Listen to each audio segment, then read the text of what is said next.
Os mais belos cantos da natureza ressoam aos de cristal e o grilo canta à sombra. O galo proclama o dia e não fica a esperá-lo. Todos os anunciadores, todos os poetas, e também os catadores e pescadores de verdades avulsas, têm de mergulhar na grande vacuidade que é uma plenitude. Nenhum grande homem sequer tentou escapar disso. Lacordaire dizia que ele tinha feito para si em seu quarto, entre sua alma e Deus, um horizonte mais vasto que o mundo e tinha conseguido obter para si as asas do repouso. Emerson se proclamava um selvagem. Descartes se trancava em seu forno. Platão havia declarado que ele consumia mais azeite em sua lâmpada do que vinho em seu cálice. Bossuet levantava-se para seu encontro com o gênio do silêncio e da inspiração. Os grandes pensamentos não lhe vinham senão longe do barulho e dos problemas fúteis. Não tem todo poeta a impressão de estar meramente traduzindo, em seus versos, as misteriosas revelações do silêncio, que ele ouve, segundo a expressão de Gabriele D'Annunzio, como um hino sem voz. O que realmente conta deve erguer uma barreira entre si e o que não conta.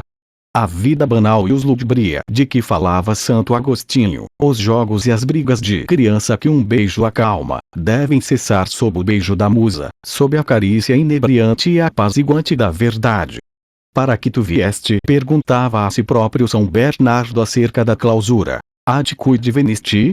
E o Senhor, pensador, para que veio a essa vida fora da vida comum, essa vida de consagração, de concentração, e, em decorrência, de solidão? Não teria sido em virtude de uma escolha? Não houve uma preferência pela verdade à mentira cotidiana de uma vida dispersiva, ou até mesmo as preocupações elevadas, conquanto secundárias, voltadas para a ação. Assim sendo, como mostrar-se infiel a seu culto, deixando-se ser absorvido pelo que optou livremente por descartar? Para que o Espírito nos leve para as solidões interiores, como Jesus para o deserto, temos de lhe ofertar as nossas. Sem recolhimento não há inspiração. Mas sob o círculo de luz da lâmpada, como num firmamento, todos os astros do pensamento se reúnem. Quando a tranquilidade do silêncio sobe em nós e o fogo sagrado crepita por si, bem afastado da barulheira das estradas, e quando a paz, que é a tranquilidade da ordem, instaura a ordem das ideias, dos sentimentos, das investigações, estamos na disposição máxima para a aprendizagem, podemos juntar e, a seguir, criar. Estamos literalmente ao pé da obra. Não é hora de dar ouvidos a choradeiras, de cuidar da vidinha enquanto o tempo voa e de vender o céu a troco de quase nada. A solidão lhes proporciona o contato consigo próprios, contato tão indispensável se quiserem realizar-se a si próprios, e não ser mais o papagaio de um punhado de fórmulas que aprenderam, e sim o profeta do Deus interior que com cada um fala uma linguagem única. Vamos retomar com vagar essa ideia de uma instrução especial conferida a cada um, de uma formação que é uma educação, isto é, uma expansão de nossa alma, alma única e que não teve nem terá uma igual a ela através dos séculos, pois Deus não se repete. Mas é preciso ter consciência de que não se pode sair assim de si a não ser quando se está vivendo consigo mesmo, de muito perto, na solidão. O autor da Imitação dizia: nunca estive entre os homens sem ter de lá regressado menos homem. Levem a ideia mais adiante e digam que não tenha de lá regressado menos homem do que sou, menos eu mesmo. Na multidão, nós nos perdemos, a menos que nos seguremos com firmeza, e primeiro é necessário criar essa amarra. Na multidão, nós nos ignoramos, estando atravancados por um eu estranho a nós que é múltiplo. Qual é teu nome? Legião. Esta seria a resposta do espírito dispersivo e dissipado em sua vida exterior. Os higienistas recomendam para o corpo o banho de água, o banho diário, o banho interior de água pura. Eu acrescentaria para a alma o banho de silêncio, a fim de tonificar o organismo espiritual, de acentuar sua personalidade e de lhe dar um sentimento ativo dela, como o atleta sente seus músculos e prepara o jogo destes pelos movimentos internos, que são a própria vida da musculatura. Disse Ravignan: a solidão é a pátria dos fortes, o silêncio é sua prece. que prece a verdade, de fato, e que força de cooperação para sua influência, num recolhimento prolongado, frequentemente retomado, a horas certas, como que para um encontro marcado que se tornará pouco a pouco uma continuidade, um convívio plenamente partilhado. Não se pode, diz Santo Tomás, contemplar o tempo todo, mas aquele que vive apenas para a contemplação, que norteia em sua direção todo o restante e a retoma assim que o consegue, lhe dá uma espécie de continuidade, tanto quanto é possível sobre a terra. 14. A serenidade também terá aí participação, pois a cela onde nos detemos de modo adequado se torna doce. Cela continuata dulcescit. Ora, a doçura da contemplação faz parte de sua eficácia. O prazer, explica Santo Tomás, aperta a alma contra seu objeto, tal como uma ferramenta de serrar. Ele reforça a atenção e expande as capacidades de aquisição, que a tristeza ou o tédio comprimiriam. Quando a verdade capitá-los e a penugem de sua asa docemente se colocar sob sua alma para erguê-la em harmoniosos impulsos, é hora de elevarem-se com ela e de planarem, enquanto ela o sustentar, nas altas regiões. Nem por isso os senhores se tornarão os isolados que nós condenávamos. Não estarão mais distantes de seus irmãos por terem se afastado do barulho que eles fazem que os separa deles espiritualmente, impedindo assim a verdadeira fraternidade. O próximo, para o Senhor, intelectual, é o ser que necessita da verdade, como o próximo do bom samaritano era o ferido na estrada. Antes de dar a verdade, adquira-a, e não jogue fora o grão de sua semeadura. Se a palavra da imitação é verdadeira, longe dos homens se será, mais homem se estará mais com os homens. Para conhecer a humanidade e para servi-la, é preciso entrar para dentro de si, lá onde todos os nossos objetos ficam em contato conosco e tomam de nós quer nossa força da verdade, quer nossa potência do amor. Unir-se ao que quer que seja só pode ocorrer na liberdade interior. Deixar-se dominar, perturbar, seja por pessoas ou coisas, é trabalhar pela desunião. Longe dos olhos, perto do coração. Jesus bem nos mostra que se pode estar voltado inteiramente para dentro e inteiramente entregue aos outros, inteiramente aos homens e inteiramente em Deus. Ele preservou sua solidão. Ele não tocou na multidão a não ser como uma alma de silêncio cuja palavra é como a porta estreita para as trocas da caridade divina. E que eficiência soberana, nesse contato que reservava tudo, exceto o ponto preciso pelo qual Deus podia passar e as almas podiam ir a seu encontro. Não deveria precisamente haver lugar, entre Deus e a multidão, senão para o homem Deus e para o homem de Deus, para o homem da verdade e do domingo. Aquele que se crê em união com Deus sem estar em união com seus irmãos é um mentiroso, diz o apóstolo. Não passa de um falso místico, intelectualmente, um falso pensador. Mas aquele que está unido aos homens e à natureza sem estar unido a Deus em segredo, sem ser freguês do silêncio e da solidão, não é mais do que o súdito de um reino de morte. E em cooperar com seus semelhantes. Todas as nossas explicações bem mostram que a solidão, cujo elogio acabamos de tecer, é um valor que deve ser temperado por valores conexos, que o completam e o utilizam. Não defendemos a solidão à toa. O sacrifício dos relacionamentos e da simpatia de nossos irmãos vale uma compensação. Temos direito tão somente ao esplêndido isolamento. Ora, este não será tão mais rico e tão mais fecundo que o convívio superior buscado no retiro será favorecido por relacionamentos escolhidos e medidos com sabedoria. O primeiro relacionamento do intelectual, aquele que o qualificará segundo o que ele é, sem prejudicar suas necessidades e seus deveres de homem, é o relacionamento com seus iguais. Eu disse relacionamento, mas preferiria dizer cooperação, pois relacionar-se sem cooperar não é agir de maneira intelectual. Porém, quão rara é uma tal conjunção de espíritos, nessa época de individualismo e de anarquia social. O padre Gratrio deplorava. Ele sonhava com Port Royal e queria fazer do oratório um Port Royal menos o cisma. De quanto trabalho poderíamos nos poupar, dizia ele, se soubéssemos unir-nos ou entreajudar-nos. Se, em grupos de 6 ou 7, partilhando o mesmo modo de pensar, procedêssemos por ensinamento mútuo, tornando-nos recíproca e alternadamente aluno e mestre. Se até, por não sei que feliz concurso de circunstâncias, pudéssemos viver juntos.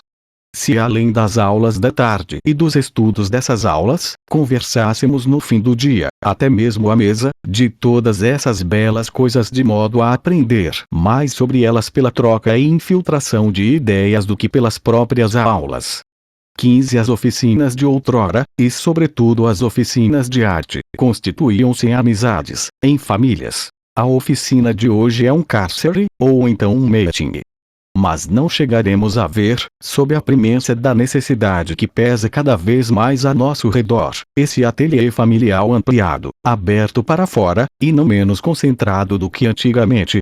Seria um momento certo para conceber e fundar a oficina intelectual, associação de trabalhadores igualmente entusiasmados e zelosos, livremente associados, vivendo na simplicidade, na igualdade, nenhum deles tentando se impor aos demais, mesmo que possuísse uma superioridade acatada por todos e que lhes fosse de grande valia.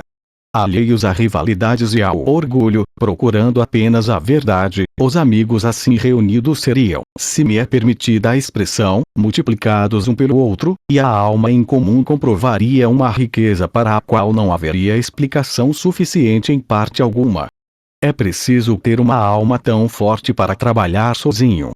Ser por si só seu grupo social intelectual, seu incentivo, seu respaldo, encontrar no pobre querer isolado tanta força quanto pode haver no movimento de massa ou na dura necessidade, que heroísmo. Tem-se primeiro o entusiasmo, depois, à medida que surgem as dificuldades, o demônio da preguiça nos diz: para quê? Nossa visão do objetivo se enfraquece. Os frutos estão muito longínquos ou nos parecem amargos. Temos a vaga sensação de estar sendo enganados.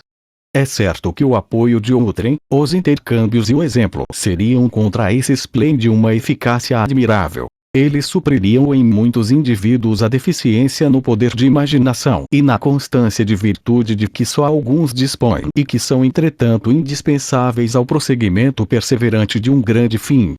Nos conventos onde não há conversas nem visitas, a influência de uma fileira de celas laboriosas anima e ativa contudo cada seta. Esses alvéolos aparentemente isolados constituem uma colmeia.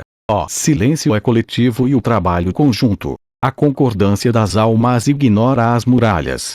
O mesmo espírito paira, e a harmonia dos pensamentos releva cada um deles como um motivo de sinfonia que a corrente geral do som sustenta e prolonga. Quando em seguida as trocas intervêm, o concerto se enriquece. Cada qual expressa e escuta, aprende e instrui, recebe e dá, recebendo ainda mais segundo o que der, e talvez este último aspecto da cooperação possa ser o mais invejado. A amizade é uma maiêutica. Ela extrai de nós nossos mais ricos e nossos mais íntimos recursos. Ela faz com que se abram as asas de nossos sonhos e de nossos obscuros pensamentos. Ela controla nossos julgamentos, experimenta nossas ideias novas, entretém o ardor e inflama o entusiasmo. Há exemplos disso hoje em dia nos grupos de jovens e nas revistas de jovens, em que adeptos convictos assumem uma tarefa e se dedicam a uma concepção. Os cahiers de Lachenzagne nasceram desse voto, a Amitié de France, a Revue des Jeunes, as Revues de Juvisy et du Solchoir ficam dele cada dia mais imbuídas. Lá não se convive o tempo todo, mas se trabalha com um mesmo ânimo e se chega a um acordo, se emenda, se é a um só tempo preservado e provocado por um ambiente para o qual o essencial provém de um pensamento inovador ou de uma grande tradição. Tentem, se puderem, agregar-se a uma irmandade desse tipo, ou até constituir uma se necessário for. Em todo caso, mesmo em pleno isolamento material, procurem em espírito a convivência com os amigos da verdade. Unam-se ao grupo deles, sintam-se fraternalmente ligados com eles e com todos os pesquisadores, todos os produtores que a cristandade congrega. A comunhão dos santos não é um falanstério, entretanto ela é uma unidade. A carne, por si só, não serve para nada. O espírito, por si só, pode alguma coisa. A unanimidade útil consiste menos em estar junto em um refúgio ou em um grupo catalogado do que em se esforçar, cada um, com a sensação de que outros também se esforçam para se concentrar onde se estiver, outros também estando em concentração, de tal maneira que uma tarefa se cumpra, que um mesmo princípio de vida e de atividade esteja na liderança, e que os componentes do relógio, para cada um dos quais um artesão em seu domicílio volta uma atenção exclusiva, tenham Deus por montador. E cultivar os relacionamentos necessários. Disse eu também que a solidão do pensador não implica a exclusão de seus deveres, nem o esquecimento de suas necessidades. Há relacionamentos necessários. Já que são necessários, fazem parte de sua vida, mesmo enquanto intelectuais, já que não apartamos o intelectual do homem. Cabe aos senhores ligá-los à intelectualidade de tal modo que não apenas eles não a entravem, mas também lhe prestem serviço. Isso sempre é possível. O tempo dado ao dever ou à precisão real nunca é perdido. A preocupação que aí se investe é parte da vocação e só se tornaria um inimigo da vocação se considerássemos esta última abstratamente, fora do âmbito da providência. Não se deve acreditar, escreve Maine de Biran em seu diário, que o único e o melhor aproveitamento do tempo consiste num trabalho de espírito regular, constante e tranquilo. Todas as vezes que agimos bem, em conformidade com nossa situação atual determinada, estamos fazendo um bom uso da vida. Não se ponham a pensar que sua obra vale mais que os senhores mesmos, e até que um acréscimo de possibilidades intelectuais pode prevalecer sobre o acabamento de seu ser. O que se deve e o que é necessário, façam-no. Se sua humanidade o exige, ela saberá se arranjar consigo mesma. O bem é irmão do verdadeiro. Ele auxiliará seu irmão. Estar onde se deve estar, lá fazer o que se deve, é preparar a contemplação, alimentá-la, e abandonar Deus por Deus, como dizia São Bernardo. É penoso sacrificar belas horas por relações e trâmites em si mesmos inferiores a nosso ideal. Mas já que o transcurso desse mundo afinal de contas é feito para se aliar à virtude, é preciso pensar que a virtude acabará satisfeita, seja a virtude intelectual ou a virtude moral. Em certos dias, será unicamente através da moralidade que a intelectualidade considerará que a jornada foi ganha, apesar de suas virtuosas concessões. Em outras ocasiões, será por si própria. Pois não se esqueçam de que nos convívios, mesmo corriqueiros, sempre encontrarão o que colher. Isolamento demais os empobreceria. Alguém escreveu recentemente: a dificuldade dos romancistas em nossos dias me parece ser a seguinte: se eles não frequentam a sociedade, seus livros são ilegíveis, e se a frequentam, eles não têm mais tempo para escrevê-los. Angústia da medida certa, que reaparece por toda parte. Mas sejam os senhores romancistas ou não, bem sentem que não podem fechar-se totalmente. Os próprios monges não o fazem. É preciso preservar, com vistas no trabalho, o sentimento da alma comum, da vida, e como poderiam tê-lo se, estando com a comunicação cortada com os humanos, não se ativessem mais senão a uma humanidade de sonhos. O homem por demais isolado se torna tímido, abstraído, um tanto esquisito. Ele cambaleia no real como um marinheiro recém-desembarcado. Ele não tem mais o senso do destino. Ele parece olhar para outrem como uma proposição a ser inserida no silogismo, ou como um caso a ser anotado na caderneta de apontamentos.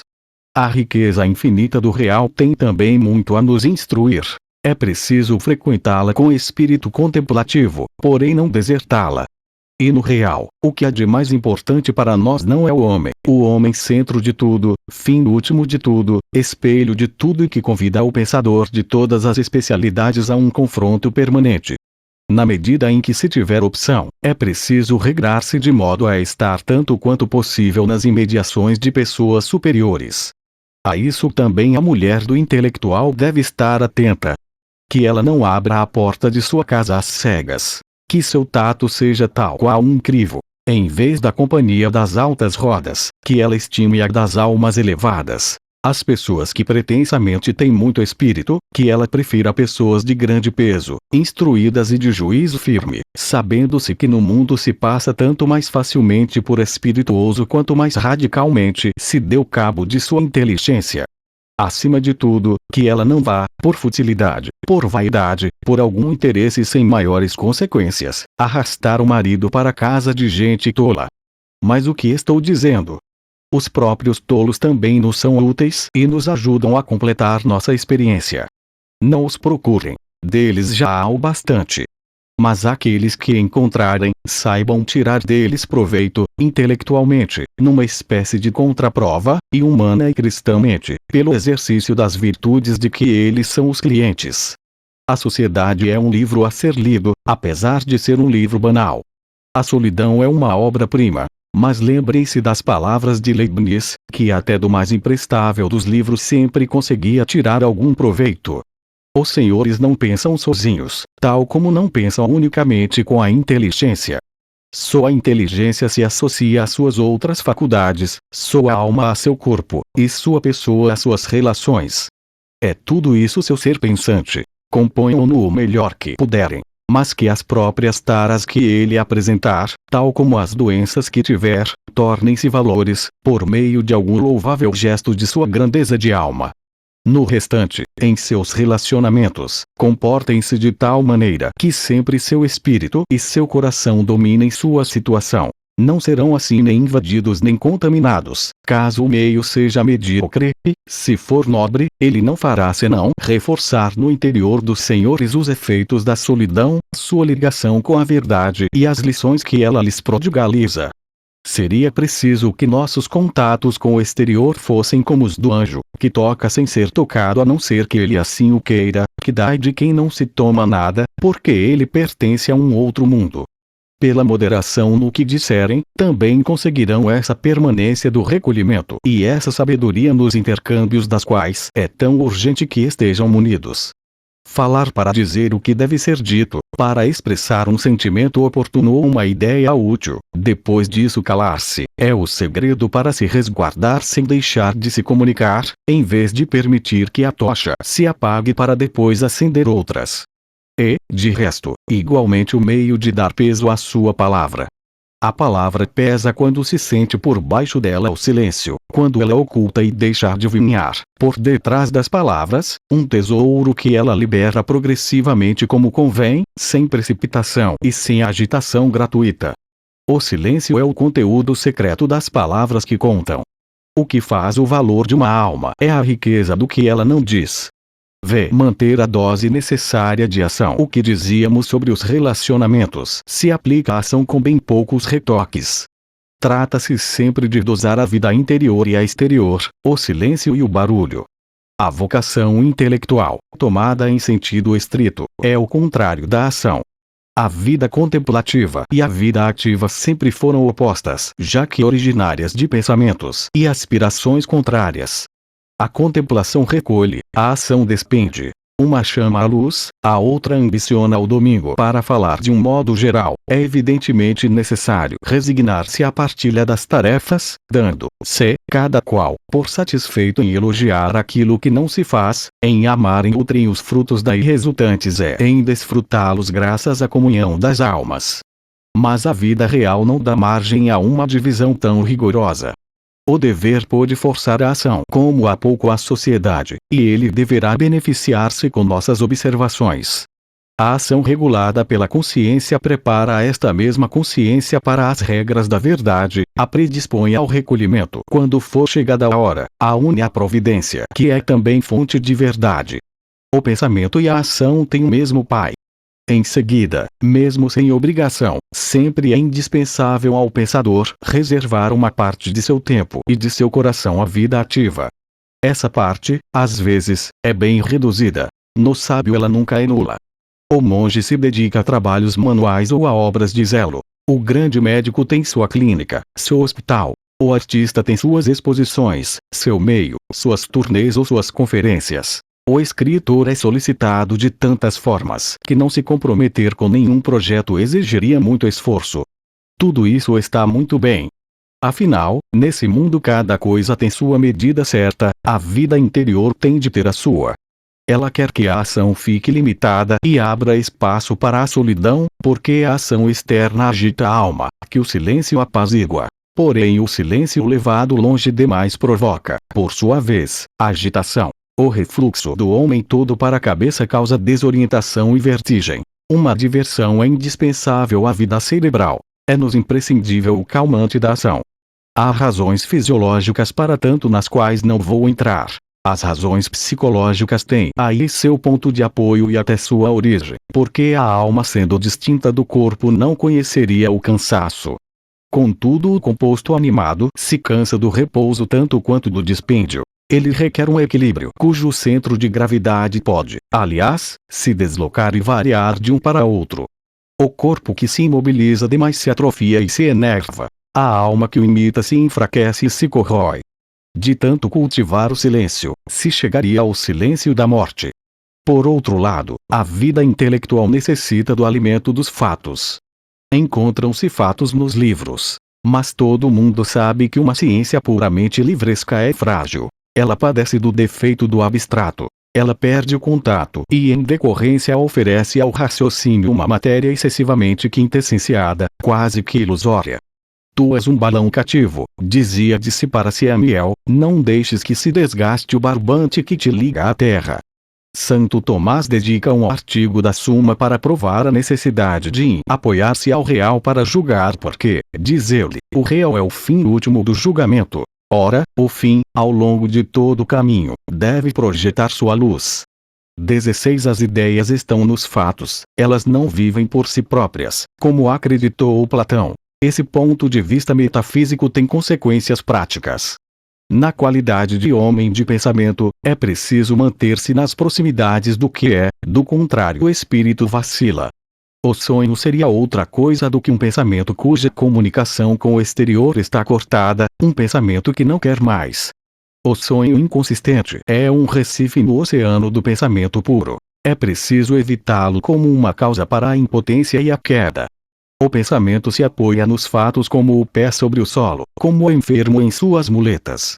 A dose de ação recomendada ao pensador terá, pois, essa vantagem de estabilizar-lhe o espírito. Ela terá igualmente a de enriquecê-lo. Quantas experiências a vida nos propõe a cada dia! Nós as deixamos passar, mas um pensador profundo as recolhe e com elas compõe seu tesouro. Seus quadros espirituais serão pouco a pouco preenchidos com elas, e suas ideias gerais, por um lado controladas, serão além disso ilustradas por uma documentação viva. A ideia, em nós, quando privada de seus elementos tirados da experiência, de seus fantasmas, não é senão um conceito vazio, que nem se percebe mais. Na medida em que os fantasmas são ricos, o pensamento é amplo e forte. Ora, a ação encontra por toda parte em seu percurso elementos assimiláveis e episódios de vida que serão a representação de suas ideias abstratas. Ela encontra inclusive mais do que consegue contar, pois o real é uma espécie de infinito que nenhuma análise, nenhum cômputo racional chega a esgotar. Coloquem um artista diante de uma árvore, ele fará dela esboços indefinidamente, sem que jamais tenha sequer pensado em reproduzir inteiramente o que a natureza exprime. Coloquem-no diante de um esboço de árvore, ou até mesmo diante da árvore de um Claude Lorrain ou de um Corot, quando ele o tiver conscienciosamente reproduzido, ele terá esgotado o modelo. O individual é inefável, diziam os antigos filósofos. O individual é o real, por oposição aos temas do espírito. Ao mergulhar no real pela ação, encontram-se nessa matéria novas formas, como o artista, ao executar, alimenta sua concepção, a retifica e a perfaz. Finalmente, esse instrutor que a ação é ao mesmo tempo um professor de energia cujas aulas não serão inúteis a um solitário. Por suas propostas por suas resistências, por suas dificuldades, seus reveses, seus sucessos, pelo tédio e a lassidão que ela obriga a vencer, pelas contradições que ela não deixa de suscitar e pelas novas necessidades que ela desperta, ela nos estimula e revigora nossas forças. Ela sacode essa preguiça fundamental e essa orgulhosa quietude que não são menos hostis ao pensamento do que as realizações. As virtudes de fora virão assim em socorro das de dentro. A investigação ativa será proveitosa para o recolhimento. A colheita do néctar terá preparado o mel. O pensamento, alternadamente mergulhado nos dois abismos, o do real e o do ideal, fortalecido por uma vontade experimentada, instruído e prevenido pelas razões do coração que a ação coloca incessantemente em questão, será uma ferramenta de pesquisa outra e um árbitro da verdade outro que uma razão empoleirada na árvore de Porfírio. Eu gostaria de ver nosso homem de estudo engajado a todo instante em alguma atividade pouco dispendiosa, a qual ele dedicaria um tempo bem delimitado, sem concessões a qualquer arrebatamento, conquanto interessando-se, e de todo o coração, por resultados que para ele não devem ser como a lenha que certos indivíduos vão cortar para esvaziar a cabeça. Agir sem se entregar por inteiro à ação não é agir como homem, e nem o descanso do homem, nem sua instrução, nem sua formação podem disso resultar.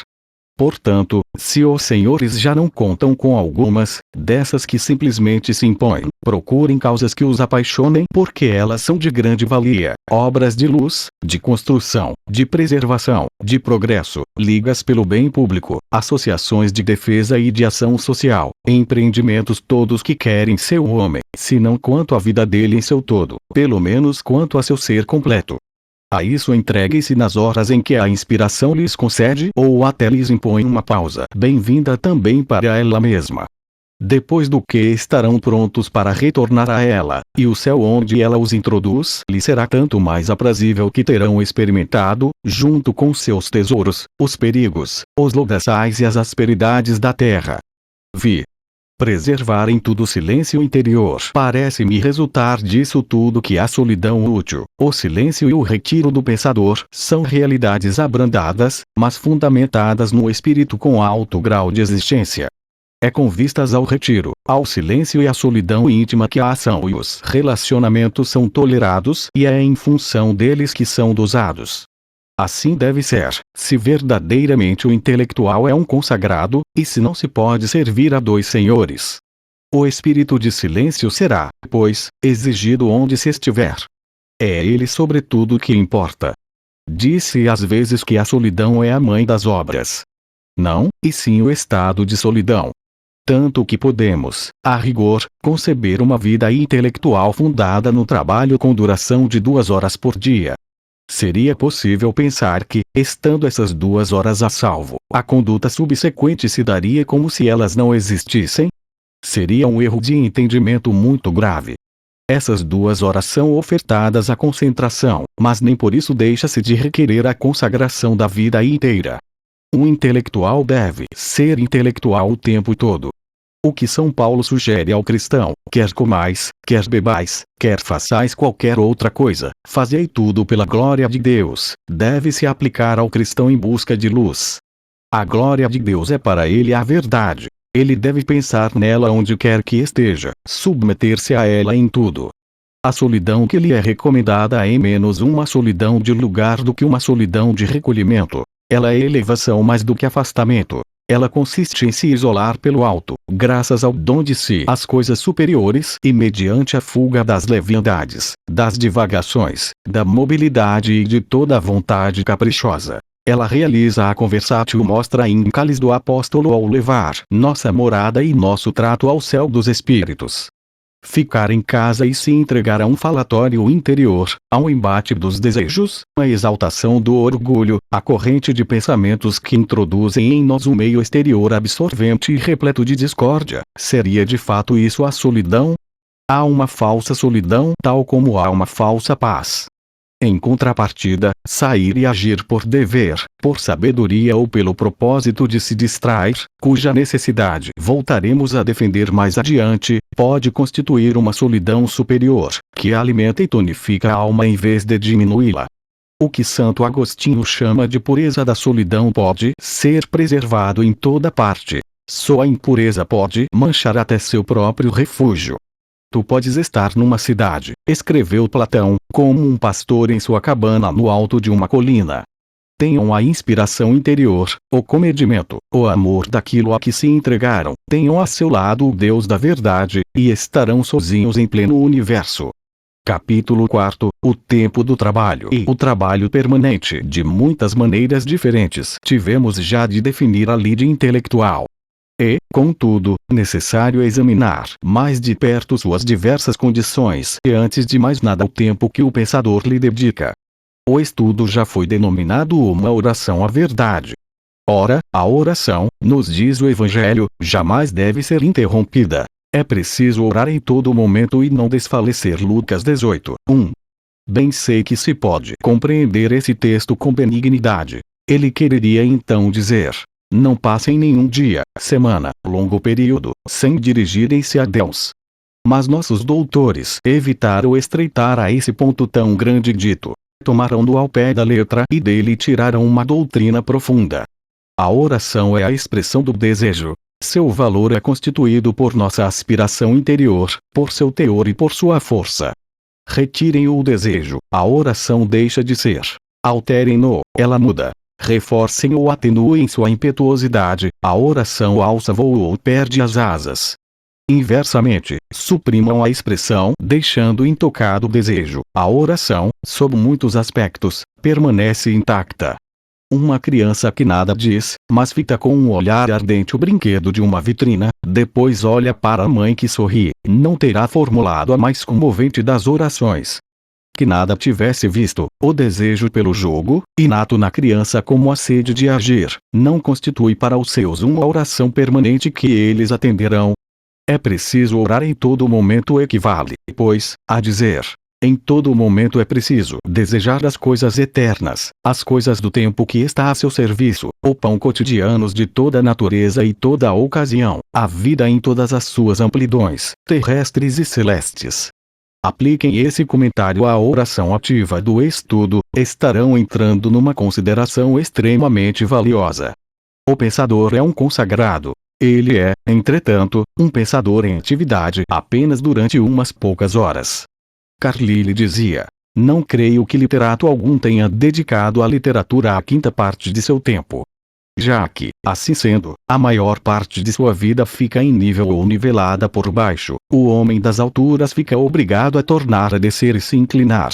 Que lucro, se ele pudesse não se dobrar por completo. Como a oração pode durar o tempo todo, porque ela é um desejo e o desejo se mantém, porque o estudo não duraria o tempo todo, ele que também é um desejo e um apelo ao verdadeiro. O desejo de saber define nossa inteligência enquanto potência de vida.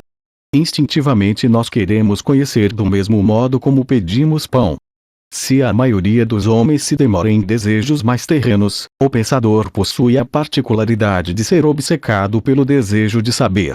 Por que não fazer com que esse desejo trabalhe, quero dizer, trabalhe constantemente, como um curso de água sob o qual instalaram-se turbinas? Isso é viável, e a psicologia o demonstra, tanto quanto a experiência. O cérebro trabalha o tempo todo. As turbinas que estou cobrando existem, elas giram, elas acionam um mecanismo de rotação do qual as ideias escapam como centelhas de um dínamo funcionando em potência máxima. Os processos nervosos se encadeiam numa série contínua e não cessam mais do que os batimentos do coração ou a respiração em nosso peito. O que falta para fazer uso dessa vida permanente em benefício da verdade? Unicamente disciplina.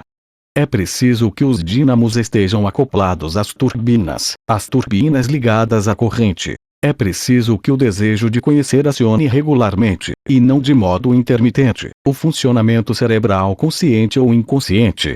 A maior parte de nossa atividade nervosa não serve para nada, por não estar sendo captada.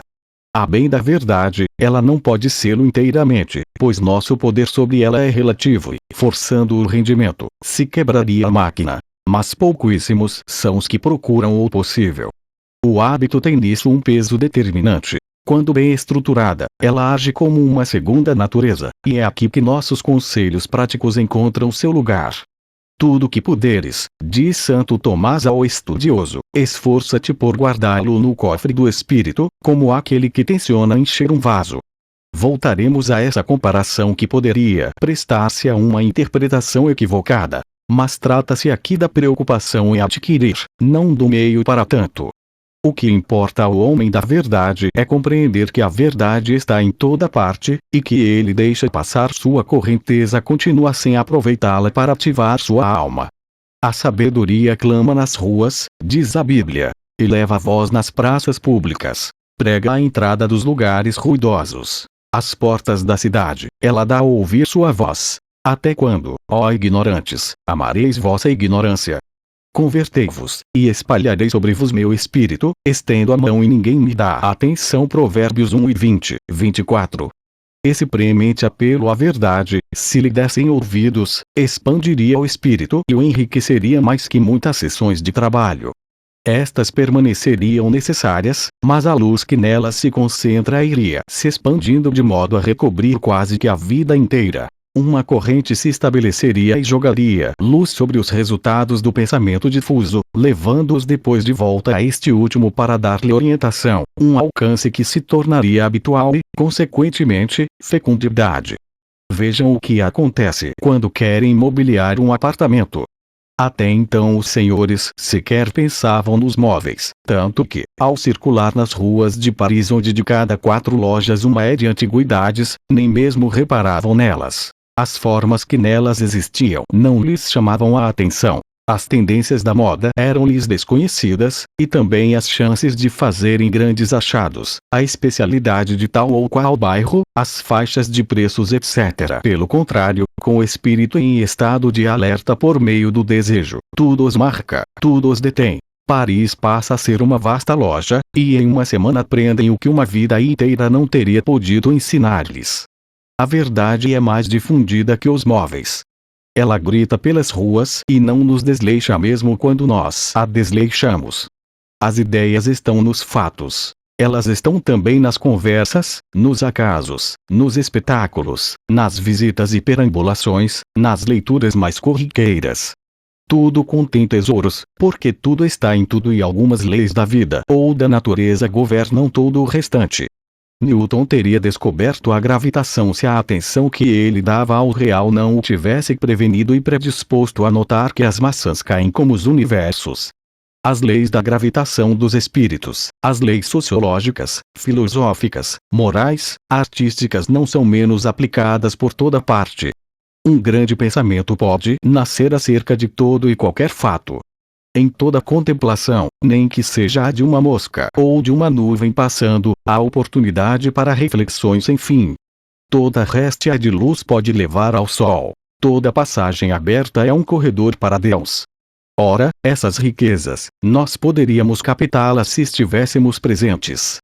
Encarando tudo dentro de um estado de espírito voltado para a inspiração, veríamos por todo lado ensinamentos, profecias da verdade ou confirmações, pródromos e prosseguimentos. Mas na maioria das vezes não estamos presentes, ou nossa atenção está ausente.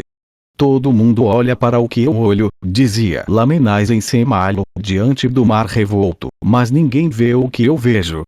Adquiram, então, o hábito de estar presentes nesse jogo do universo material e moral.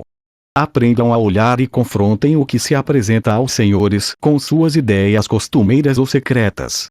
Não enxerguem numa cidade unicamente casas, mas vida humana e história. Que um museu não lhes mostre quadros, e sim escolas de arte e de vida, concepções do destino e da natureza, orientações sucessivas ou variadas da técnica, do pensamento inspirador, dos sentimentos.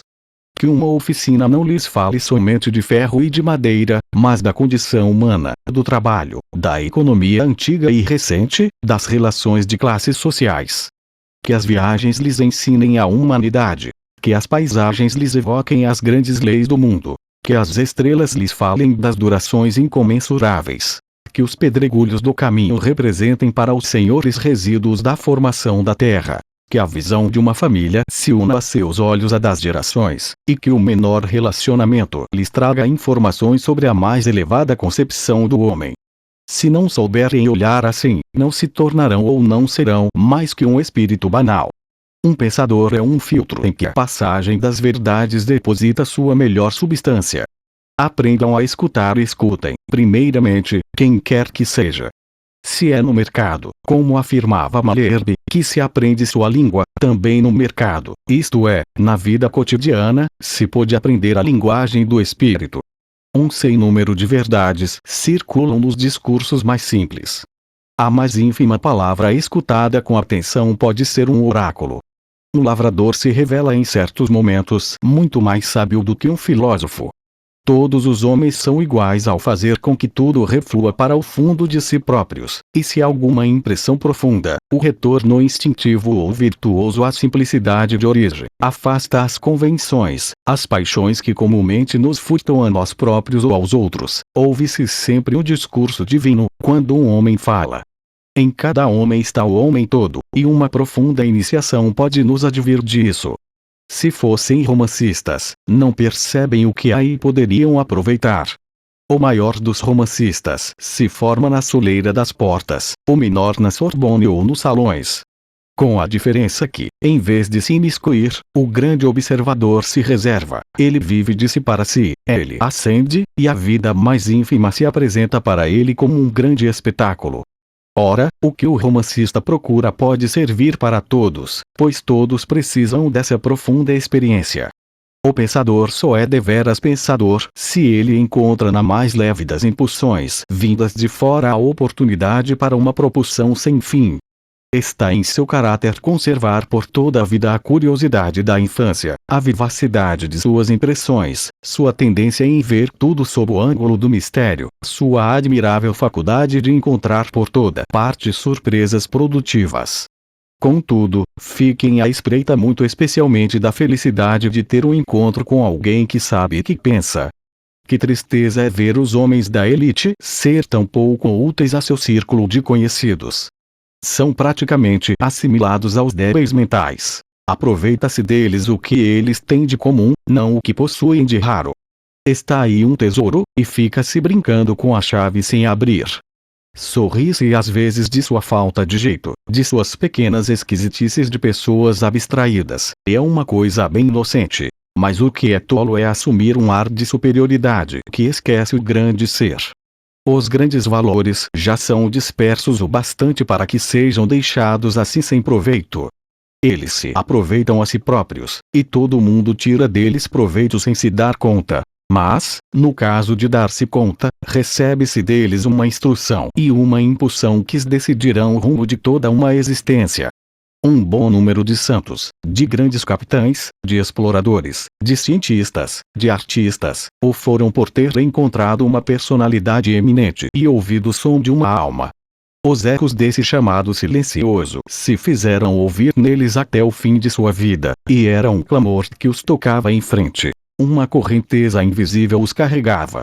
A palavra de um grande homem, como a de Deus, é às vezes criadora. Mas é sabido que os grandes homens só o são após a morte. A maioria não os reconhece. Alguém que talvez valha tanto quanto Descartes está sentado a seu lado, e os senhores não o escutam, não o interrogam, discutem com ele de modo provocador, cortam-lhe a palavra para dizer bobagens. E se ele não tiver aptidão desse feitio, apesar de sua grandeza de espírito, será um bom motivo para deixá-lo silenciosamente enterrar ou levar embora sua riqueza. Observando e escutando, não menciono a leitura, pois ainda voltaremos a esse tópico. Aprenderão a refletir, farão seu e adequarão às suas necessidades o que terão adquirido. As grandes descobertas se resumem a reflexões sobre fatos comuns a todos. Passa-se miríades de vezes sem nada ver e, um dia, o homem de gênio observa as amarras que ligam ao que ignoramos o que está sob nossos olhos a cada instante. O que é a ciência senão a cura lenta e progressiva para nossa cegueira? É bem verdade que a observação precisa ser preparada por estudos e por soluções anteriores. Encontra-se o que se procura. Só é dado a quem já possui. É por isso que eu falava de um vai-vem entre as luzes de dentro e as de fora.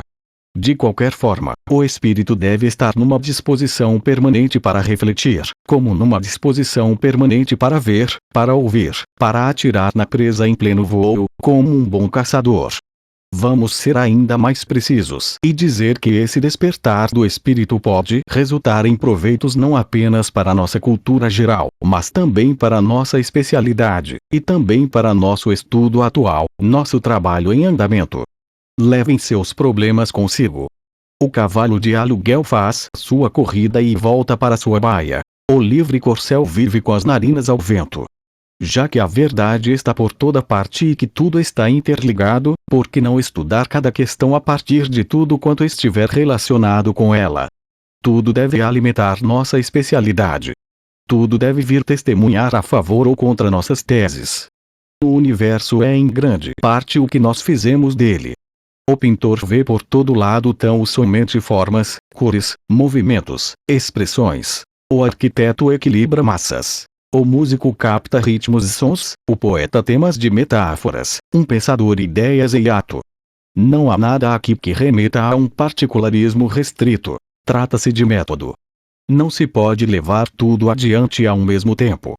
Conservando um olho para a livre observação, dedica-se a uma investigação particular a atenção sobressalente, pensando sempre no assunto, como Newton, faz-se a coleta de dados para uma obra. Estar sempre à espreita de pensamentos. Eis o grande segredo. O espírito do homem é um ruminante. O bicho olha ao longe, masca lentamente, arranca um tufo aqui, colhe um raminho ali, fica com o prado todo para si, e também o horizonte, compondo com um seu leite, com o outro sua alma obscura. Ensinam-nos a viver na presença de Deus. Não podemos também viver na presença da verdade? A verdade é como que a divindade especial do pensador. Tal verdade específica ou tal objeto de estudo podem estar presentes a nós a todo momento. Será sábio, será normal deixar o homem de pesquisa em seu gabinete de trabalho ter, desse modo, duas almas, a do trabalhador e a do bom vivante dado a perambulações? Esse dualismo não é natural. Ele leva a pensar que a busca da verdade é para nós um ofício, em vez de uma nobre paixão. Para tudo há um tempo, diz a Bíblia, e tenho de reconhecer que não se pode evitar dividi-lo. Mas já que, na realidade, se pensa o tempo todo, por que não empregar esse pensamento em benefício daquilo que nos inquieta? Vai-se dizer que uma tal tensão é incompatível com a saúde cerebral e com as condições da vida. Certo. Só que não se trata de tensão, nem mesmo, em geral, de vontade efetiva. Falei em hábito, falemos, se preferirem, de subconsciência. Nosso espírito tem o poder de funcionar sem nós, se lhe prepararmos, por pouco que seja, suas tarefas e traçarmos ligeiramente o mapa dos canais onde suas correntes obscuras se introduzirão. Com o desejo de saber bem ancorado nos senhores, a paixão da verdade acesa, sua atenção consciente tendo-se voltado com frequência para os fatos da vida próprios a entreter o fogo e a satisfazer o desejo, transforma então o seu espírito no sabujo perpetuamente empenhado em caçar. Não é mais algo penoso para ele. Ele está apenas obedecendo a uma nova natureza. Os senhores pensam já tão facilmente numa dada direção quanto antigamente o faziam ao acaso. Essa direção sem dúvida não passa de algo aproximativo e ficar em estado de tensão máxima seria um absurdo. Mas conviria recusar o que tem probabilidade de ser, pautando-se pelo que não tem. Tem a seu dispor um recurso imenso. Empregam-no estabelecendo um pouco de disciplina no trabalho cerebral que se realiza, mas sem sua participação e de modo anárquico. Regulem esse trabalho, e que seu cérebro também seja um intelectual. Com a prática, notarão que isso não cansa nem um pouco, que isso, pelo contrário, poupa muito cansaço. Pois os achados feitos assim, ao acaso de onde se pousar o olhar, sem tê-los buscado, simplesmente por se estar resolvido e treinado para não ser cego, essas invenções, pois, não raro as mais felizes, porque são espontâneas, encorajam sobremaneira o pesquisador. Elas o mantêm em estado de prontidão e de otimismo. Ele espera com alegria pela hora do recolhimento em que poderá registrar e desenvolver sua descoberta. Reiteradas vezes se obterá dessa maneira a conexão difícil, a saída que se teria procurado em vão à escrivaninha, bloqueado num ponto de vista e não conseguindo escapar dele. O que não tinha a menor relação com o trabalho leva a alguma coisa que se torna sua base. A ciência laboriosa ficará com isso inteiramente iluminada. Se saberá para onde se está indo e se terá esperança de ser contemplado em breve com um novo golpe de sorte. Esse procedimento baseado no acaso condiz com as contingências cerebrais e com o processo obscuro da associação de ideias. Toda uma série de leis se aplica aqui, sem que exista uma lei para sua aplicação a esta ou aquela, em tal ou qual hora, tudo isso se articulando sem nossa participação, quero dizer, independentemente de nossa vontade expressa, sob a exclusiva impulsão do desejo que é a alma do pensador e que o qualifica como jogo, caracteriza a infância, como o amor à mulher, isso não é a sobrecarga que se acredita ser. Uma mulher se cansa, durante um passeio, de ficar espiando a reação dos transeuntes para com ela, ou uma moça de esperar a oportunidade para dar uma gargalhada, ou um rapazinho para sair pulando. O espírito que está à espreita da verdade por amor, não por imposição, por uma tendência primeiramente instintiva, depois provavelmente cultivada, mas amorosamente, apaixonadamente, tampouco sofrerá. Ele brinca, ele caça, ele pratica algum esporte útil e inebriante, ele ama, e nada está mais distante do esforço específico e voluntário das horas de concentração. Assim, o sábio circula, chova ou faça sol e por toda parte, com um espírito já amadurecido para aquisições que o vulgo nem nota. A mais obscura das ocupações é para ele o prolongamento da mais sublime. Suas visitas formais são investigações proveitosas, seus passeios explorações, suas audições e respostas silenciosas um diálogo que a verdade nele mantém consigo mesma. Em todos os lugares seu universo interior se confronta com o outro, sua vida com a vida, seu trabalho com o incessante trabalho dos seres, e ao sair do espaço exíguo onde se concentra seu estudo tem-se a impressão não de que ele está abandonando o verdadeiro, mas de que ele escancara sua porta para que através dela o mundo empurre até ele todo o verdadeiro que se despende durante suas potentes movimentações. O trabalho à noite. O padre Gratry recomendou com insistência que não se exclua do trabalho permanente as horas de letargia e de trevas. Ele quer que se obrigue à noite a trabalhar. Esse conselho está baseado na psicologia e na experiência. O sono é uma descontração. Ele é a abdicação do querer consciente que não pensa mais em viver, não assume qualquer objetivo e se encontra assim entregue em grande parte à natureza geral. Não é um símbolo gratuito a atitude do dormente deitado, em contato com a terra, como se dissesse à natureza: retoma-me. Já por tempo suficiente resisti contra tuas potências. Combati, de pé, teu determinismo nivelador. A equalização das forças, que é a lei desse mundo perecível. Eu opus o sobressalto da vida. Eu me rendo, agora, até a hora de novamente lutar. A vida fervorosa estando assim suspensa, a correia de transmissão do motor humano tendo passado da liberdade individual à liberdade das forças cósmicas, resulta daí um novo funcionamento que tem suas leis próprias, que segue por caminhos ignorados da consciência clara e que realiza combinações alheias às vontades e aos caprichos clarividentes. Nossas forças interiores se agrupam, nossos pensamentos se organizam, cruzamentos aí se produzem. A energia abandonada pela ação se aplica em paz. Saber fazer uso desse trabalho sem perturbar-lhe os ritmos é, para o pensador, uma nova riqueza. Não se trata de ficar em vigília. Pelo contrário, o noctâmbulo é um mau trabalhador. Pedimos no tocante a esse ponto obediência à higiene geral, que teria mais propriamente, no que diz respeito ao homem de estudo, de ampliar suas existências. Mas o sono, em si, é um trabalhador, um sócio da lide diurna. Pode-se domesticar suas forças, utilizar suas leis, aproveitar essa filtragem, essa clarificação que se opera nos momentos de abandono noturno. Um trabalho cerebral começado, uma ideia engatilhada, ideia que um incidente de dentro ou de fora tinha impedido de eclodir plenamente ou de achar seu devido lugar, agora se desenvolve e se engrena. Não percam essa oportunidade de um bom ganho. Recolham, antes que ela torne a mergulhar na noite mental, essa claridade que pode ser-lhes de grande auxílio. Para tanto, como deverão proceder? Em certas circunstâncias, não é requerida nenhuma tântica especial. Ao despertar, encontra-se já pronta e registrada a colaboração do sono. O trabalho da véspera lhes aparecerá sob uma luz mais límpida. Um novo caminho, uma região virgem está à sua frente. Conexões entre ideias, fatos, expressões, uma feliz comparação, uma imagem esclarecedora, um trecho inteiro talvez ou um plano de realização completo terão surgido. O todo aí está, bem lúcido.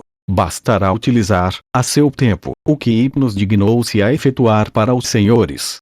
Mas habitualmente a coisa se dá de modo completamente diferente. A natureza não está a nossas ordens. Ela segue seu caminho.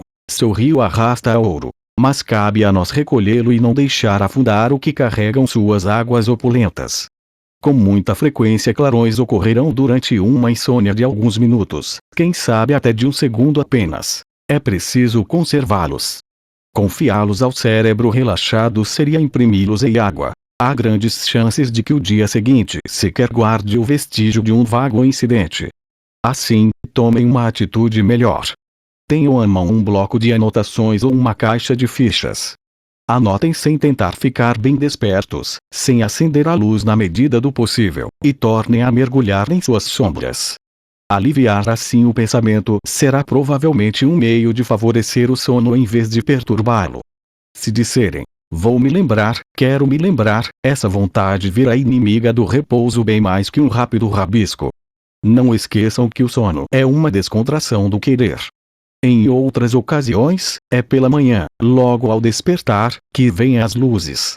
Os senhores abrem os olhos e se diria que o olho interior também se abre, se ilumina ante um mundo novo. A terra girou, os céus da inteligência não apresentam mais o mesmo aspecto, novas constelações estão a brilhar. Olhem bem para esse espetáculo inédito, e não tardem um instante sequer a registrar suas linhas gerais. Indiquem os traços mais expressivos, os volteios, o que possibilitará recuperar todos os detalhes quando tiverem disponibilidade para retomá-lo.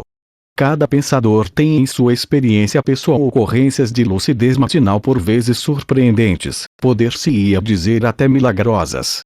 Tratados completos vieram assim em plena luz após uma longa e penosa série de estudos intrincados em que o autor tinha a sensação de estar como que perdido num bosque sem clareiras nem perspectivas. Invenções foram feitas assim.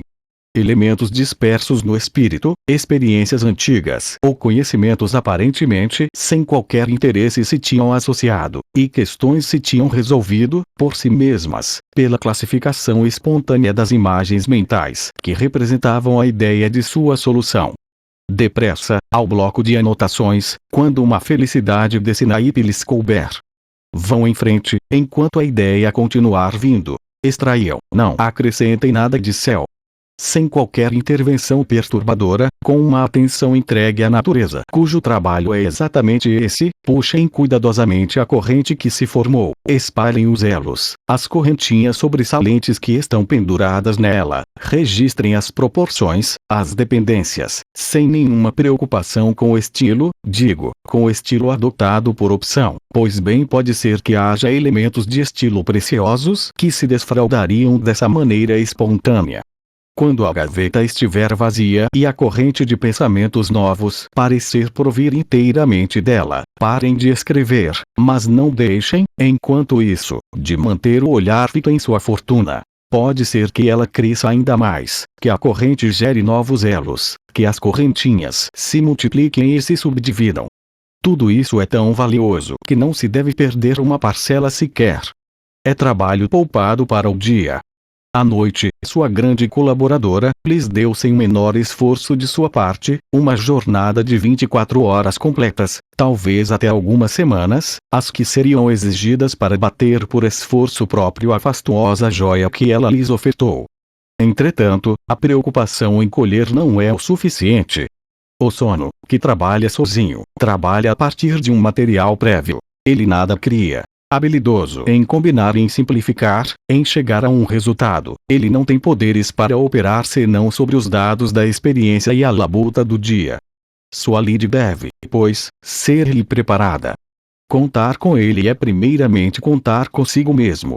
Os monges têm esse costume, tão antigo quanto a piedade, de depositar, fim do dia, tal qual uma semente, nos sulcos da noite, seu ponto para a meditação. Eles têm a esperança de, ao despertar, encontrar a semente já amolecida, impregnada da umidade da terra e quiçá germinada. Ela crescerá mais prontamente sob o sol da reflexão e da graça.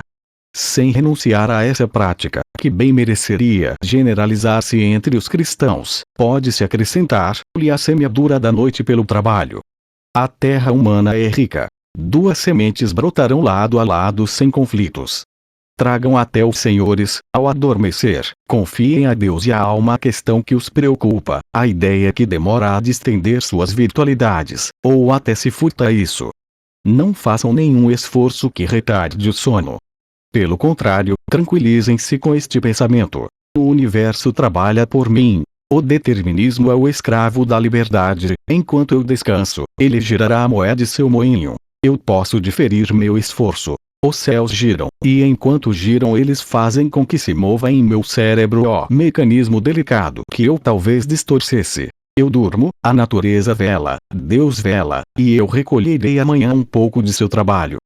Nessa calma disposição, os senhores se descontraem plenamente, mais do que o fariam na inquietação acerca de um amanhã sem qualquer ajuda, sobretudo mais do que nesse retorno, tão frequente, à noite, dos problemas daquele dia, problemas que um estado de semiconsciência vem a aumentar, que estragam e que de manhã estarão aí para servir-lhes uma nova dose de sua poção amarga. Do mesmo modo que um trabalho ameno e regular harmoniza o dia, o trabalho inconsciente da noite pode nela verter a paz e dela afastar as divagações, as insanidades esgotantes ou pecaminosas, os pesadelos. Acompanhem bem mansamente uma criança segurando-a pela mão. Sua turbulência se aquieta. Não se está, pois, preconizando uma estafa por excesso de trabalho, uma confusão entre o dia e a noite. Não, é preciso dormir. Um sono reparador é indispensável. Mas se está dizendo aos senhores que a noite, enquanto noite, pode trabalhar por si mesma, que ela é boa conselheira, que o sono, enquanto sono, é um artesão prestativo, que o repouso, enquanto repouso, é também uma força. É efetivamente segundo a natureza desses, e não violentando a constituição que lhes é própria, que se tem a intenção de fazer uso de tais auxílios. O repouso não é uma morte. É uma vida, e toda vida tem seu fruto. Podendo colhê-lo pessoalmente, não deixem para os pássaros noturnos o fruto do sono.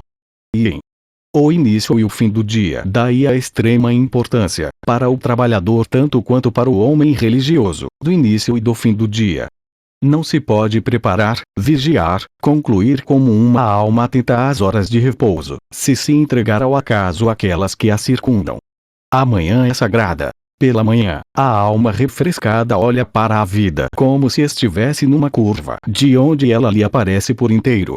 O destino aí está. Nossa tarefa é retomada. É o momento certo para avaliá-la uma vez mais e confirmar, por um ato expresso, nossa tripla vocação de homens, de cristãos e de intelectuais. Filipe, lembra-te que tu és um homem. Estas palavras do escravo macedônio a seu senhor nos são ditas em pleno dia quando ele evoca, causando forte impressão a nossos olhos, as luzes da alma. Um homem, digo eu, não de um modo geral, mas qualificado para um caso preciso, um homem que aí está, frente a Deus, como um fato singular, sem igual e, por pequeno que seja, o único apto a ocupar seu próprio lugar. Esse homem não vai então, ao sair das horas de inconsciência, renovado e por assim dizer renascido, considerar o conjunto de sua vida num só golpe de vista penetrante, assinalar o ponto a que chegou, traçar a jornada que se inicia e se pôr a caminho a passo firme, e com espírito lúcido, para mais uma etapa. Nisso resultará o esforço conjunto dos primeiros momentos do despertar, da oração matutina, da meditação, e sobretudo da missa, se houver a possibilidade de assistir a ela ou a felicidade de rezar lá. O primeiro momento após o despertar deve ser um sursum corda.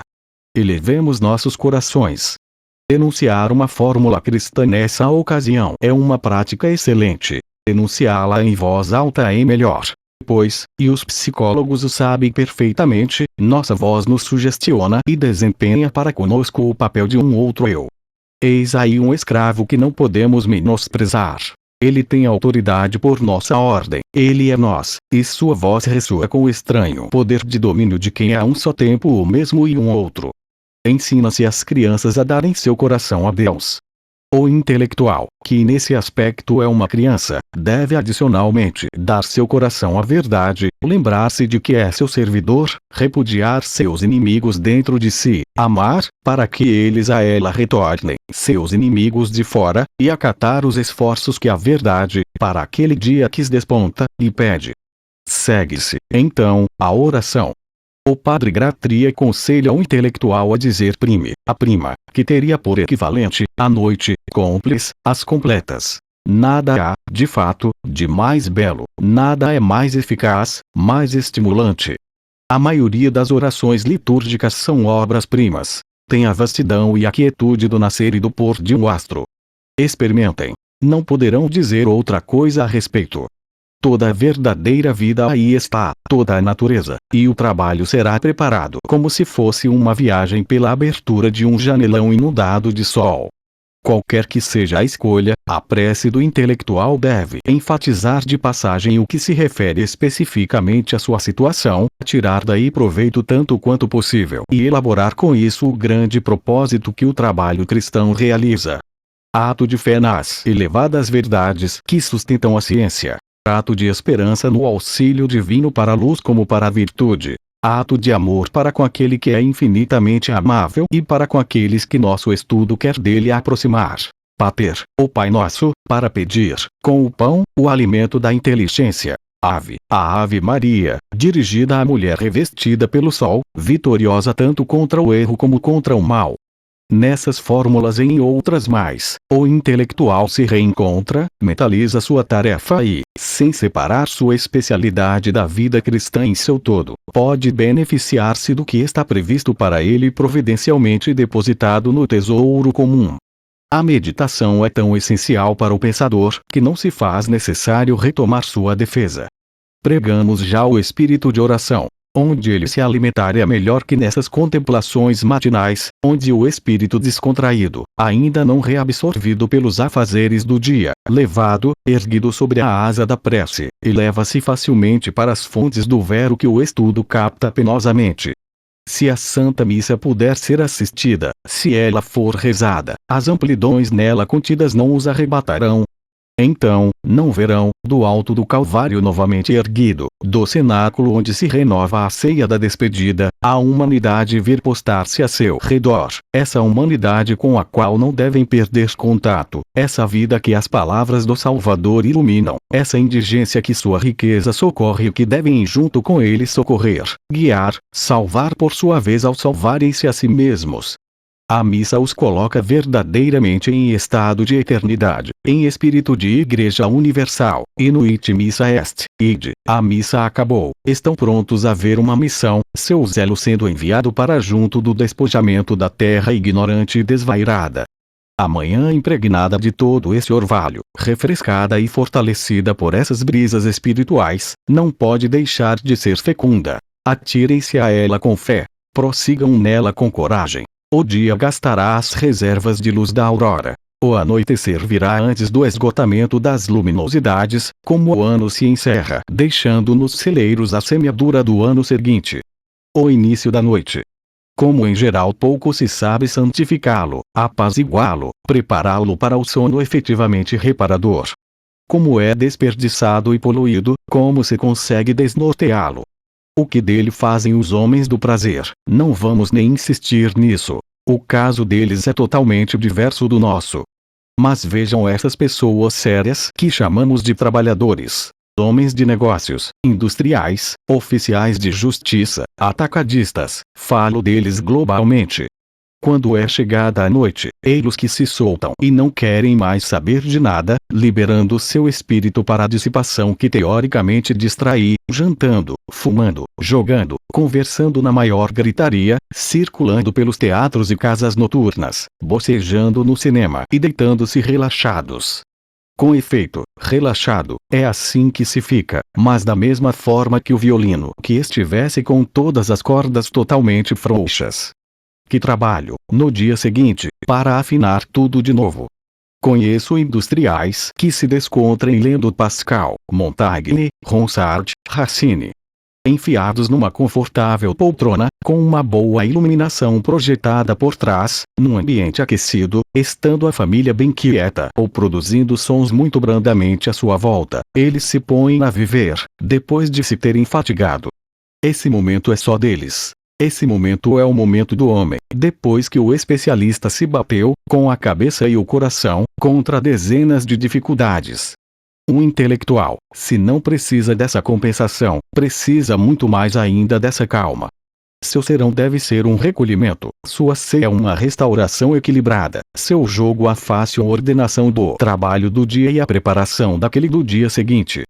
São-lhe necessárias suas cúmplices, que tomo desta feita em sentido figurado, que completavam e que inauguram, pois todo complemento de um trabalho contínuo, como nós o requeremos, é um começo tanto quanto um término. Fecha-se unicamente para reabrir. O fim do dia é o órgão de ligação entre os fragmentos de cada jornada cuja somatória constitui uma vida. Pela manhã, será preciso viver de imediato.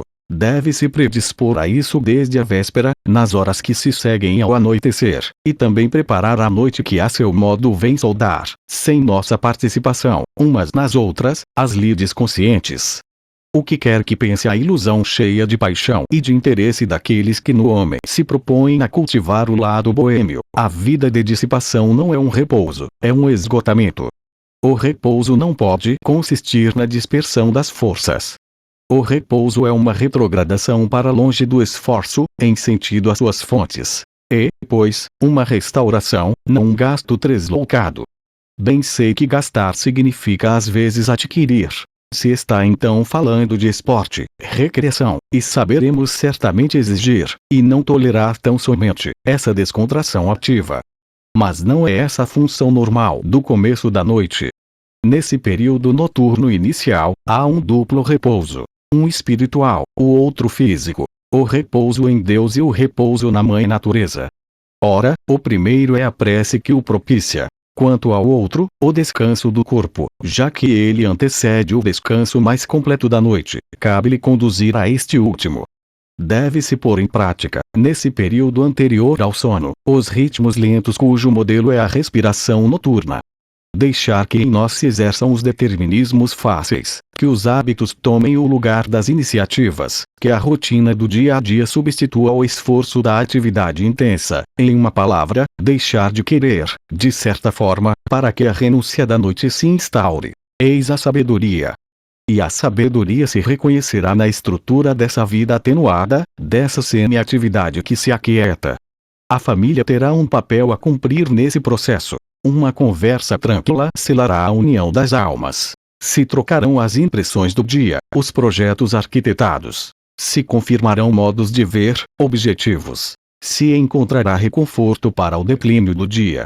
Reinará a harmonia e se terá celebrado uma digna vigília para a festa que cada novo dia deve ser para o cristão. A pessoa adormecida fica com frequência, sem o saber, na postura que ela teve outrora no ventre materno. É um símbolo. O repouso retorna às origens. Origens da vida, origens da força, origens da inspiração. Ele se revitaliza. O recolher-se em si mesmo geral do cair da noite tem essa significação. Ora, revitalizar-se não pode ser agitar-se. É como refugiar-se, fornecer a seiva humana, por sua concentração pacífica, o revigoramento. É restaurar em nós a vida orgânica e a vida sagrada por uma feliz descontração, pela oração, o silêncio e o sono.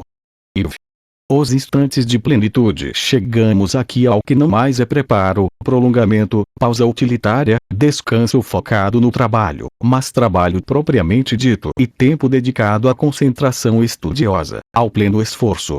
Por isso chamaremos esses picos de nossa vida intelectual, considerada sob o aspecto de sua duração, os instantes de plenitude. A maior parte desta pequena obra não tem outro fim a não ser o de discutir o emprego desse tempo. Assim, só poderá se tratar aqui de distribuí-lo nele mesmo, de centrá-lo, de preservá-lo, de resguardar a cela interior contra a invasão que a ameaça. Tendo os momentos de nossa vida valores muito desiguais e obedecendo a partilha desses valores para cada um a leis diferentes, não se pode dar uma regra absoluta, mas deve-se insistir nisso. Se estudam, tenham respeito pelo que é sua vida, pelo que ela lhes permite, pelo que ela favorece ou proíbe, pelo que ela lhes propõe por si mesma para as horas de fervor produtivo. Estas terão lugar pela manhã, no início-noite, em parte de manhã e em parte ao cair da noite. Cabe unicamente aos senhores decidir, pois só os senhores conhecem suas obrigações e sua natureza, das quais depende a estrutura imposta às suas jornadas. Quando se dispõe apenas de umas poucas horas as quais se pode distribuir livremente, parece que a manhã deva merecer a preferência. A noite restituiu-lhes as forças. A oração deu-lhes asas. A paz reina a seu redor e o enxame das distrações ainda não começou a zumbir. Mas, para alguns, contraindicações podem surgir. Se o sono for penoso, pode ocorrer que a manhã se mostre ansiosa e entorpecida. Ou está faltando a solidão. Fica-se então à espera das horas de isolamento. Seja como for, uma vez feita a escolha, será indispensável disponibilizar os instantes que se privilegiou e disponibilizar-se a si próprio para seu aproveitamento integral. Tudo deverá ser previsto para que nada venha a atrapalhar, dissipar, reduzir ou enfraquecer essa preciosa duração. Querendo para ela a plenitude, excluam as preparações a longo prazo. Tomem todas as medidas cabíveis. Saibam o que querem fazer e como. Reúnam seus materiais, suas anotações, seus livros. Evitem ter de se desconcentrar por ninharias. Além disso, para que esse tempo fique reservado e esteja realmente livre, tenham regularidade no horário e presteza no ato de levantar, além de uma alimentação leve. Fujam das conversas vazias, das visitas inúteis. Limitem a correspondência ao estritamente necessário. Amordacem os jornais. Essas prescrições, que apresentamos como salvaguarda de toda a vida de estudo, se aplicam sobretudo ao que constitui seu ponto central. Estando assim tudo organizado, tudo previsto, logo estarão prontos para o trabalho. Poderão se empenhar a fundo, absorver-se e tocar para frente seu intento. Sua atenção não sofrerá distrações, seu esforço não ficará fragmentado. Fujam acima de tudo do trabalho feito pela metade. Não imitem aqueles que permanecem por longo tempo à escrivaninha com uma concentração relapsa. Mais vale restringir o tempo e intensificar seu emprego, ampliar seu valor, que é o que de fato conta. Façam alguma coisa ou então não façam nada. O que decidirem fazer, façam-no fervorosamente, com potência máxima, e que o conjunto de sua atividade seja uma sequência de retomadas com força total. O trabalho pela metade, que é um descanso pela metade, não beneficia nem o descanso nem o estudo. Invoquem então a inspiração. Se a deusa nem sempre atende, ela nunca deixa de ficar sensibilizada por esforços sinceros. Não se trata de ficarem excessivamente tensos, mas de se situarem, de mirarem o alvo e de limparem o campo visual, como um atirador, de tudo quanto não for o ponto de mira. Renovem o espírito de oração. Estejam em estado de eternidade, com o coração submisso ao verdadeiro, o espírito sob as grandes leis, a imaginação estendida como uma asa, seu ser inteiro sentindo acima de si, mesmo durante o dia que elas nunca abandonam, as estrelas silenciosas. Sob seus pés, muito abaixo, estarão os rumores da vida, os senhores nem os perceberão mais, ouvirão tão somente o canto das esferas, que no sonho de Cipião simbolizam a harmonia das forças criadoras. Abrir-se assim à verdade, abstrair-se de todo o restante, e, por assim dizer, comprar uma passagem para um outro mundo, eis o verdadeiro trabalho. É desse que falamos quando dizemos que 2 horas por dia bastam para uma obra. Obviamente, é pouco, mas estando preenchidas todas as condições, em verdade, isso basta e vale mais que as pretensas 15 horas cujos ecos ficam abafados por tantos fanfarrões que vivem se vangloriando. Certos carrascos do trabalho atingiram de fato cifras fabulosas. Seu caso é o que se pode chamar de feliz monstruosidade, a menos que seja uma ruinosa demência. Os trabalhadores normais avaliam que um período de 2 a 6 horas é o ideal para um trabalho duradouro e realmente fértil. A questão mais importante não se situa aí, ela se situa no emprego, ela se situa no espírito. Quem conhece o valor do tempo sempre dispõe do suficiente. Não podendo alongá-lo, ele o alça, e antes de tudo não o encurta. O tempo tem uma espessura, como o ouro. Mais vale uma medalha forte, bem cunhada e de contorno definido do que a lâmina delgaçada pelo malho do batedor. Malho, malhador. A associação dos termos está aqui justificada. Muitos vivem de aparências, de caprichos improdutivos, de falatório sem fim e de nenhum trabalho. É preciso salientar que uma sessão de trabalho profundo não consegue ser mais uniforme do que a vida intelectual em seu todo. Ela tem proporcionalmente as mesmas fases. Ela vai adquirindo treino, paulatina e, não raro, penosamente. Ela dá o máximo de si, depois fica estafada. É um ciclo completo, com sua manhã de frescor, seu meio-dia ardente, seu anoitecer em declínio.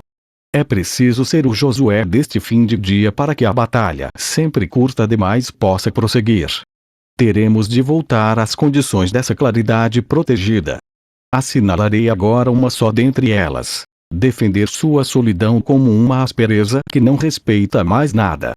Se os senhores têm deveres, dê-lhes no devido tempo que lhes cabe. Se têm amigos, combinem encontros oportunos. Se pessoas inconvenientes quiserem se impor, fechem-lhes cortesmente sua porta. É premente, durante as horas sagradas, não apenas que não sejam interrompidos, mas que saibam como proceder para não ter de sê-lo. Que uma segurança absoluta os defenda desse lado, para permitir-lhes uma atenção proveitosa. Um luxo de precauções rigorosas nunca será excessivo. Que Cérbero esteja postado à sua porta. Toda a exigência de fora é atendida com o que está lá dentro e pode custar a seu espírito a perda de valiosos encontros. Quando os semideuses se vão, chegam os deuses 17. Tomem nota somente de que essa solidão completa, único meio favorável ao trabalho, não deve ser encarada materialmente. Uma presença pode redobrar, em vez de dissipar, sua quietude. Tenham por perto um trabalhador igualmente fervoroso, um amigo absorto em algum pensamento ou alguma ocupação harmoniosa, uma alma de alto nível que compreende sua obra, une-se a ela, apoia seu esforço com um afeto silencioso e um ardor que o seu acendeu. Não se trata mais de distração, trata-se de uma ajuda. Em certos dias, nas bibliotecas públicas, sentimos o recolhimento penetrar em nós e envolver-nos por todos os lados como uma atmosfera. Uma impressão religiosa nos subjuga. Não ousaríamos divertir-nos, isso seria decair. Quanto mais houver à nossa volta desses adoradores que prestam ao verdadeiro um culto em espírito e em verdade, quanto mais estivermos sozinhos, tão somente diante do verdadeiro, mais a contemplação nos é simples e deleitável. Um jovem casal, em cujo lar, no escritório do esposo, vê-se a mesa ou o cesto de trabalhos manuais da esposa, onde o amor sabe planar e manter silêncio, deixando suas asas flutuar ao sabor do vento dos sonhos nobres e da inspiração, é novamente uma imagem do trabalho. Na unidade da vida tal como um casamento cristão a inaugura, há um lugar para a unidade do pensamento e de seu recolhimento necessário. Quanto mais as almas gêmeas estiverem juntas, melhor elas se defenderão contra o exterior. Seja como for, uma vez que esteja bem compreendida e bem preparada, a solidão deve ser defendida com obstinação. Não se deve dar ouvidos a ninguém, nem aos amigos indiscretos, nem aos familiares inconscientes, nem aos transeuntes, nem mesmo à caridade. Não se pode ter caridade por tudo ao mesmo tempo. Os senhores pertencem à verdade. A ela irá seu culto. À exceção dos casos indiscutíveis, nada deve prevalecer sobre a vocação. O tempo de um pensador, quando ele o emprega verdadeiramente, e, analisando corretamente, uma caridade universal. Só podemos apreciá-lo dessa forma. O homem do verdadeiro pertence ao gênero humano como o verdadeiro em si. Nenhum egoísmo deve ser temido, quando em prol desse sublime e universal benfeitor dos homens nos resguardamos de modo absoluto. Saibam, aliás, fazer com que sejam absolvidos afetuosamente por aqueles que estão sendo negligenciados e que ficam com isso magoados. Comprem a solidão. Paguem suas liberdades esbanjando demonstrações de delicadeza e préstimos afáveis. É preferível que seu retiro seja mais proveitoso a todos que sua presença ativa. Em todo caso, que ele seja para os outros o menos oneroso possível.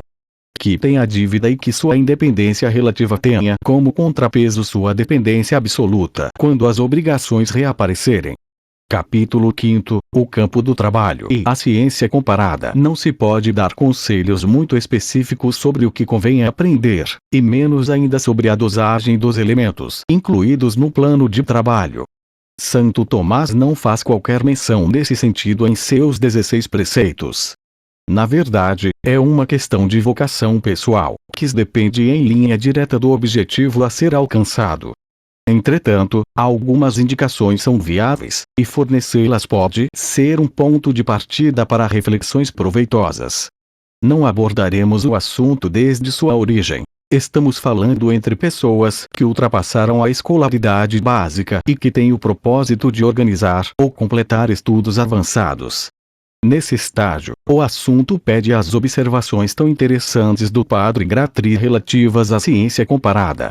Pode-se pensar que o tratamento desse tema nas fontes já está superado, mas o fundo não se alterou e mereceria por parte dos jovens intelectuais sérias meditações. Ciência comparada, dissemos, e com isso entendemos o alargamento das especialidades pela aproximação de todas as disciplinas conexas, e em seguida a ligação dessas especialidades e de seu conjunto à filosofia geral e à teologia. Não é sensato, não é profícuo, mesmo que se tenha de seguir uma especialidade muito bem delimitada, fechar-se nela logo de saída. Seria o mesmo que colocar antolhos. Nenhuma ciência basta a si mesma. Nenhuma disciplina por si só constitui-se em luz suficiente para seu próprio percurso. No isolamento, ela se encolhe, se seca, se debilita e, na primeira oportunidade, se extravia. Uma cultura parcial é sempre indigente e precária. Sem pausas, o espírito se ressente. Não sei que liberdade de movimentos, que determinação no olhar lhe fazem falta e paralisam seus gestos. Um fruto seco é aquele que nada sabe, mas é também aquele que se diminuiu e ressecou por ter prematuramente tornado sua terra exclusiva a uma só cultura.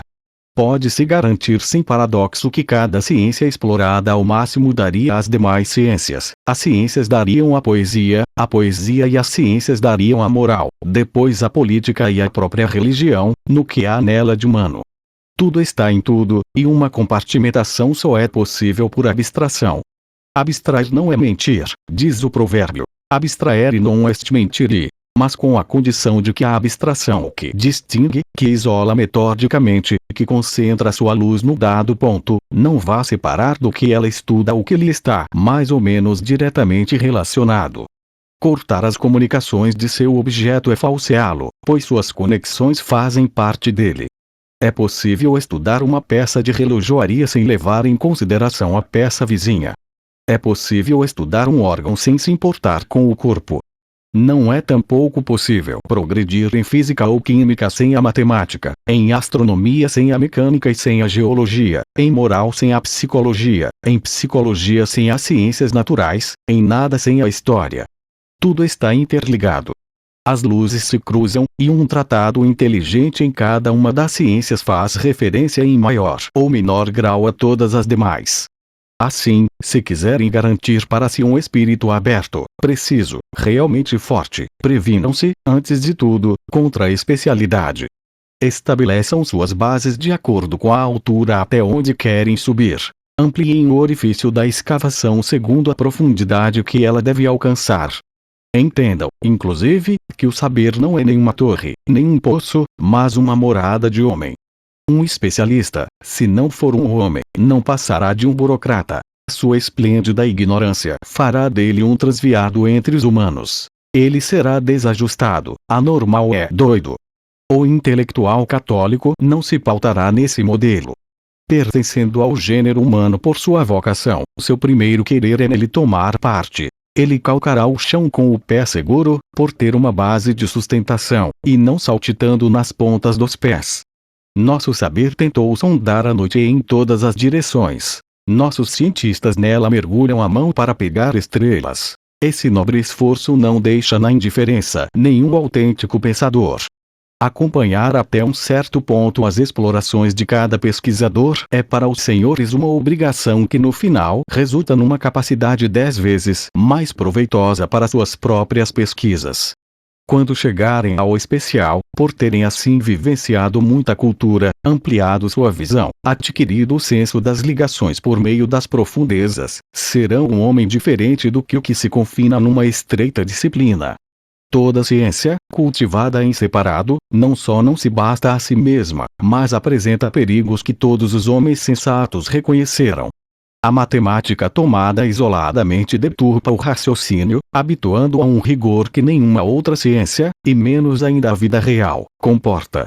A física e a química obcecam por sua complexidade e não conferem ao espírito nada de amplo. A fisiologia leva,